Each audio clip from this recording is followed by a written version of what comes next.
de l'obligation préventive, vous, à titre de gestionnaire, vous pouvez agir concrètement pour aider à nouveau votre organisation donc à répondre à ces obligations.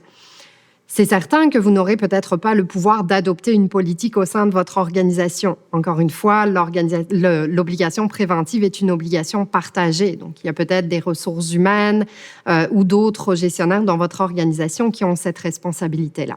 Néanmoins, vous pouvez certainement prendre des actions concrètes qui vont à nouveau éviter que du harcèlement psychologique n'apparaisse dans l'organisation.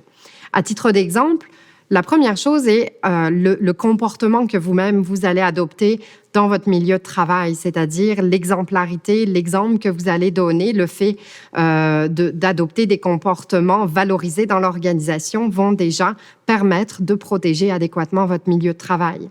Également, comme mentionné tout à l'heure, le fait qu'il y ait une politique qui existe dans l'organisation ne suffit pas. Vous avez, vous, à titre de personne en position d'autorité, la responsabilité de vous assurer que cette politique est connue et comprise par votre personnel, vos employés.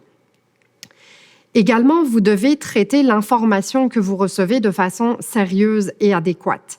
Dès lors que vous recevez des informations, signalements ou que vous observez vous-même des indicateurs qu'il y a des situations à risque, qui mettent à risque l'organisation, vous devez vous assurer de traiter ces informations-là adéquatement de la façon qu'on a pu voir, notamment dans le chapeau de l'enquêteur.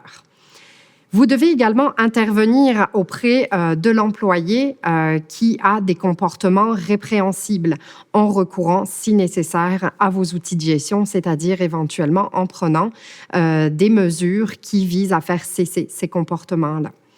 Vous devez également vous assurer de faire les suivis adéquats, que ce soit auprès des personnes qui vous signalent des situations ou auprès des personnes auprès desquelles vous intervenez pour vous assurer donc que les attentes sont bien comprises, que les comportements sont corrigés et auprès des personnes qui vous signalent les situations. Évidemment, vous devez respecter la confidentialité aussi de certaines interventions que vous prenez auprès de leurs collègues de travail. Néanmoins, revenir aux employés à l'origine des signalements pour simplement leur indiquer que vous avez bien entendu la problématique, que vous êtes intervenu adéquatement, ça va déjà permettre d'apaiser beaucoup de tensions dans le milieu. Et pour terminer, au rang des actions concrètes que vous pouvez prendre au plan préventif, rappelez-vous qu'une fois votre cueillette des faits et votre diagnostic établi, vous devez choisir le mode de règlement approprié face à la situation qui est face à vous. Donc, on se rappelle que si vous suspectez de l'incivilité dans votre milieu de travail, vous pourrez soit faire appel à vos compétences de coach en essayant d'agir de façon informelle sur la personne à l'origine des conduites inadéquates, ou ultimement, vous aurez à utiliser vos outils de gestion en prenant des mesures administratives ou disciplinaires. Quoi qu'il en soit, gardez à l'esprit qu'il vaut mieux une action qui est parfois malhabile ou qui n'a pas de succès plutôt qu'une inaction.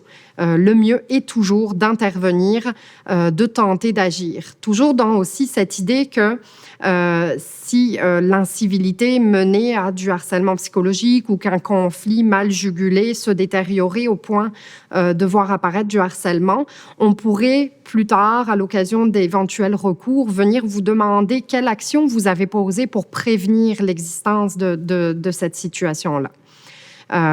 Et également, toujours dans l'idée de mettre en place un mode de règlement adéquat de la situation. Si vous suspectez cette fois l'existence d'un conflit, vous pourrez alterner entre la mise en place d'interventions plus ciblées de forme de type coaching et des interventions qui sont plutôt de l'ordre de la facilitation.